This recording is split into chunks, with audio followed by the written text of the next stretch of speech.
Faut-il rouvrir les centrales à charbon pour faire face à la crise énergétique? Plusieurs pays européens ont déjà rallumé les leurs. En France, 2 centrales restent en veille dans la région du Havre. Des élus plaident pour une réouverture d'un autre site, fermé lui il y a un an. Reportage Thomas Schnell avec Sven Guélin.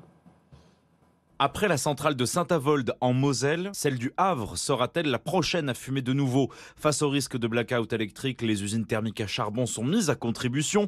Des élus communistes souhaitent que leur site soit aussi sollicité. Céline Brulin est sénatrice de la Seine-Maritime. Nous allons être dans une situation où on nous dit que peut-être il y aura des pénuries d'électricité l'hiver prochain. On a un outil qui est en train d'être démantelé, il y a quand même un tout petit problème. Et plutôt que d'importer de l'électricité faite, elle aussi à base de charbon, voire même de lignite, qui est encore plus polluante d'Allemagne, eh bien pourquoi ne pas la redémarrer celle-ci? Pour répondre aux problèmes de tension sur le parc nucléaire d'EDF et l'invasion russe en Ukraine, la loi sur le pouvoir d'achat facilite le redémarrage de centrales au charbon.